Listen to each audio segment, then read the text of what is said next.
Hello Facebook land. Let's see, have I got this set up right? That's good enough, isn't it? That is good enough.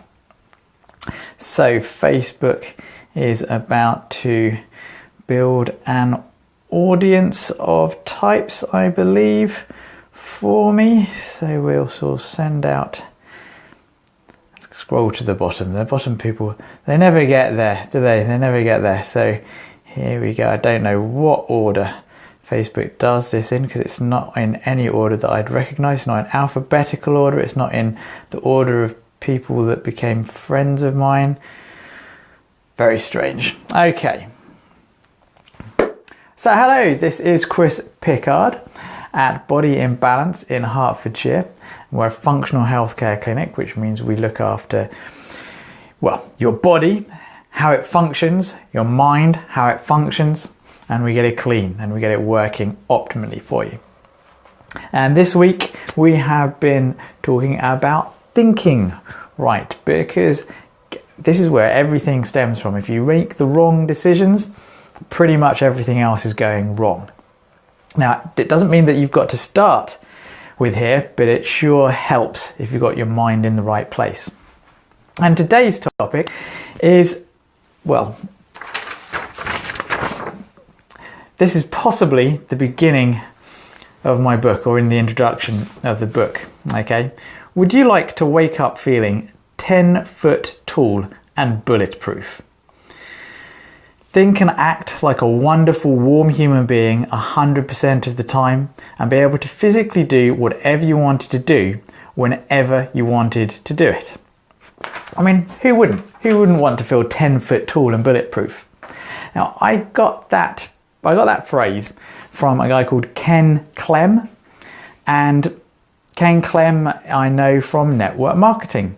And it's another one of those things that, another one of those people that I would have never met if I'd have never opened my mind to the idea that network marketing, MLM, is actually crammed full of people just wanting to improve themselves. And I met him because of the book that my friend Pete Cohen really likes as well, Think and Grow Rich. Because believe it or not, there is actually a Think and Grow Rich study group. And every week they go through a chapter of the book. And that was one of the things when Ken Clem was doing the week that week. And it was one of the things he said is he said he likes to wake up feeling 10 foot tall and bulletproof. And I thought that's just an awesome phrase that basically captures how everyone wants to feel. Because, I mean, everyone wants more health, but also nearly everyone wants more wealth. They want more prosperity. And all those things really, what they add to is more life. That's what everyone really wants. They want more life. They want more life from the inner world. They want more life in the outer world. They want more life. And waking up feeling 10 foot tall and bulletproof is certainly the way to go.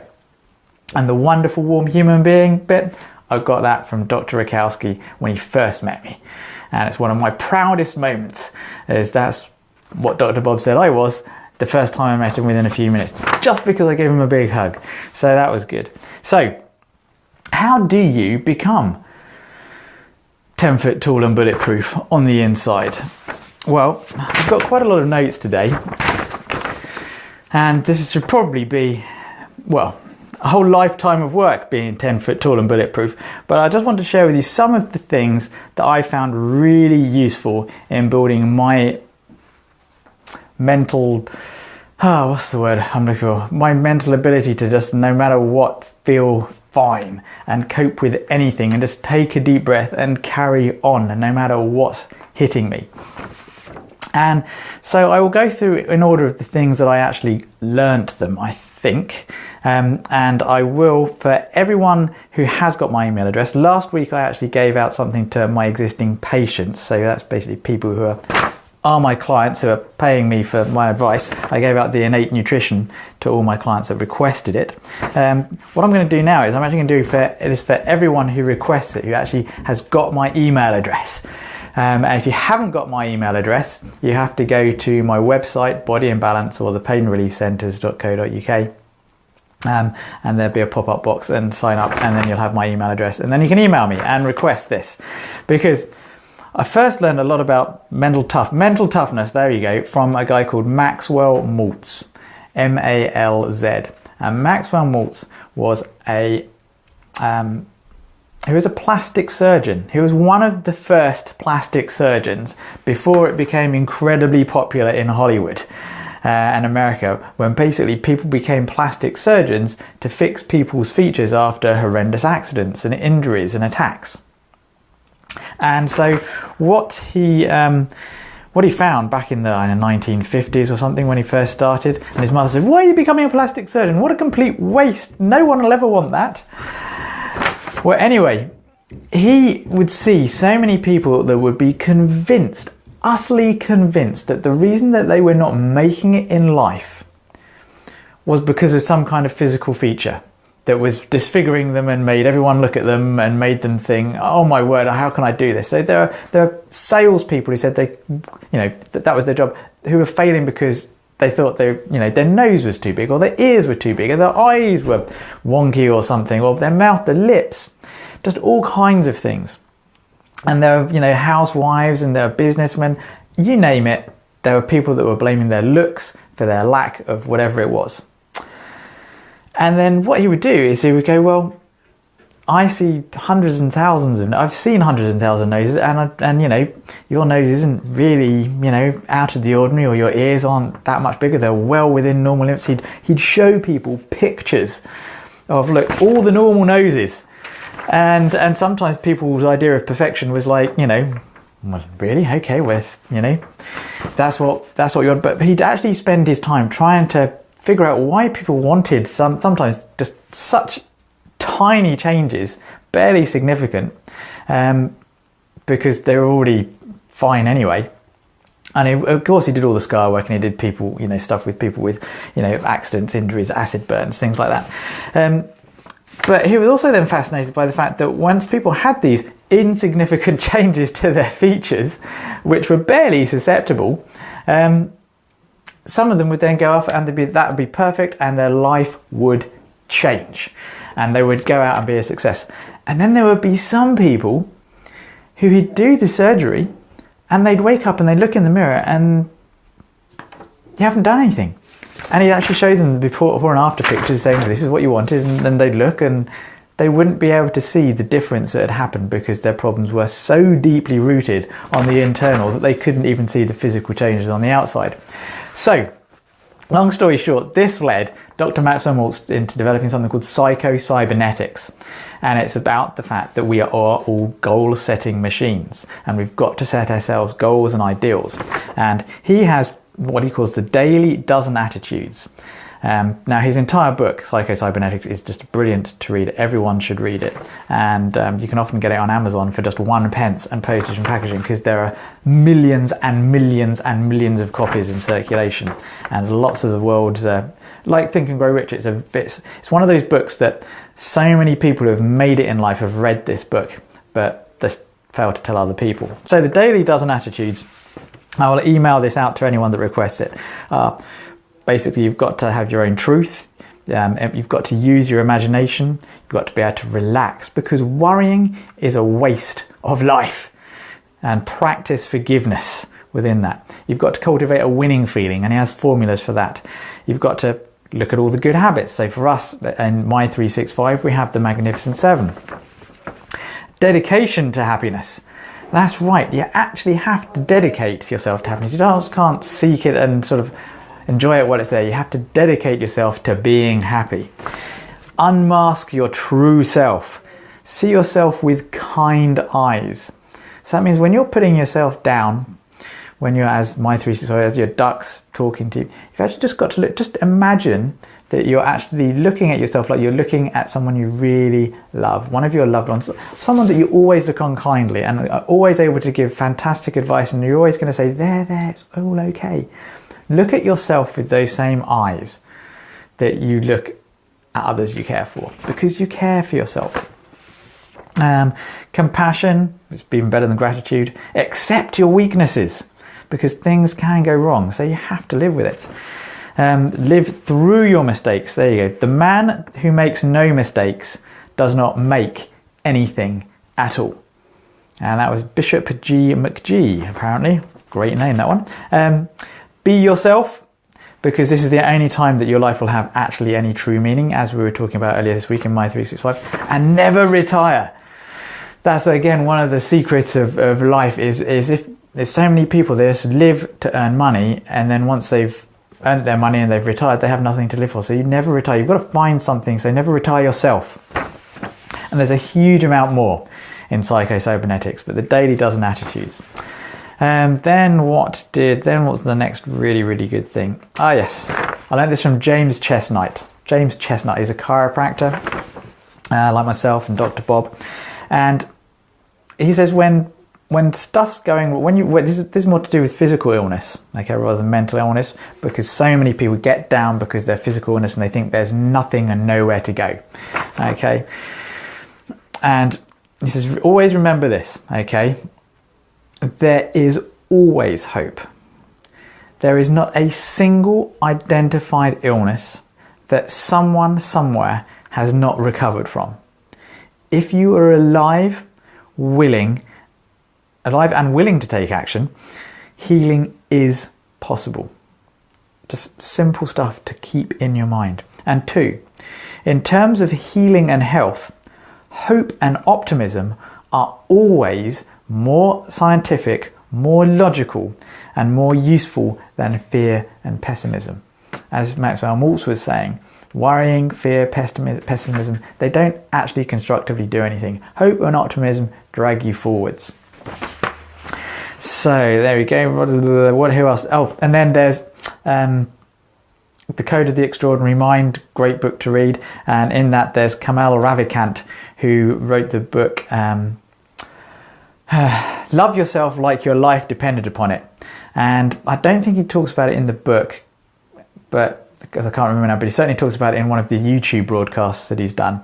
And he talks about one of his friends who basically, she has this attitude of, what if this is heaven? What if this is heaven, and in heaven where everything's meant to sort of go to your will, or, you know, whatever you believe, but in heaven everything is just absolutely amazing and everything is just, nothing can go wrong. And she just thinks, what if this already is heaven? What if we're already living in the place where our dreams are already coming true? Why don't I just dream it and accept it and let it all come back to me? And that's a lovely state of mind to be in, waking up, I am in heaven already. So then we go on to, I think we can skip quite a lot of things, yes, because it's too much. Now this is the last thing that I'm going to leave you with today. And I'm going to put an audio online, because this is one of the most amazing visualizations that I've ever listened to. And I was in an audience of about 1,000 people, and it was at the end of a 2-day business conference with a difference, because it was a guy called Roger James Hamilton, he is just amazing. Roger James Hamilton, if you're in business, if you're an entrepreneur, you have to know Roger James Hamilton. You have to attend one of his events. You have to start watching his YouTube channels. You have to sign up for Genius University, which I spoke about yesterday. But I'm going to tell you a little story to set you up for the audio, okay, because there's 2 things you must know about the audio. One, it helps if you'd have heard the story beforehand about one of the things he mentions in it. And the second thing is, this was recorded on, not this phone, but an older phone, when the guy next to me, who had been at Singularity University, if you don't know what Singularity University is, look it up, it's just an amazing thing.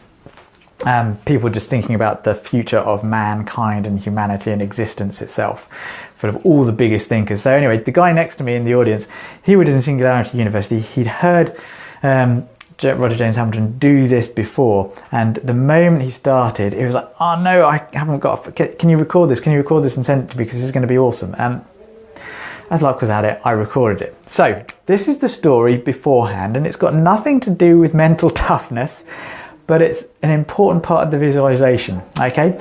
Now, have any of you heard of the Battle of Trafalgar? Battle of Trafalgar, that's where, of course, Napoleon beat the French forces, beat Napoleon's forces, and he was vastly outnumbered. The French ships, I think, they were bigger, they had more guns, okay? And traditional seafarer, sea warfare. Okay, are you ready? There's a bit of naval battle history here. Okay, so this is the French fleet. Okay, this is a bigger, more ships, and this is like the English fleet. Okay, smaller. Okay, and traditionally, up until this point in naval warfare, what would happen is the two fleets would line up side by side and they'd shoot at each other. And so basically, the side with the biggest navy and the biggest guns and the most guns would win. Nelson, realizing that this was going to be completely hopeless, had an idea. He thought, I'm not going to present my broadside to these people.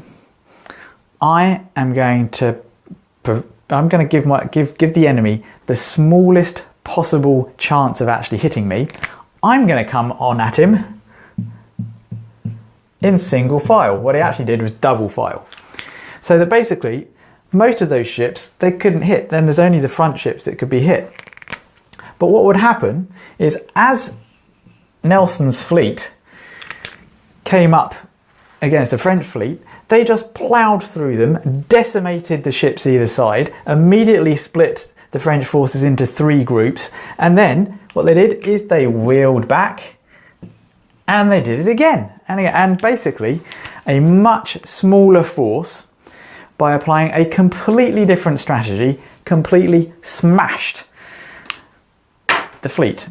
And what Roger James Hamilton says is, this is what is happening with today's technology, with many of today's industries, is that, and this is called a blind side, this is called the blind side strategy. And many of today's big businesses are actually being blindsided by new technologies. This is what happened, I mean, to the record industry. Vinyl, it got blindsided by CDs and you know, cassettes to a certain extent.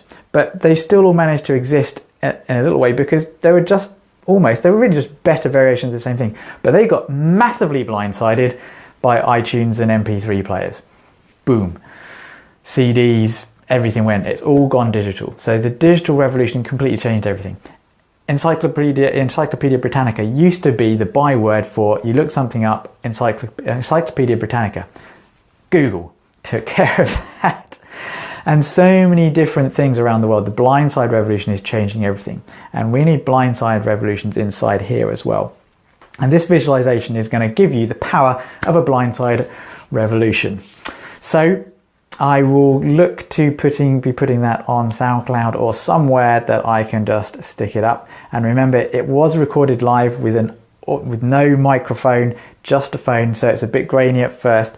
Don't put it loudly on headphones at first, because suddenly at one point, about 30 seconds in, where Roger Hamilton asked the music to go on, it gets very loud. And then, so just listen to it without headphones on first of all, just to get, and then you can play around with it all. Okay, I'll stop waffling now.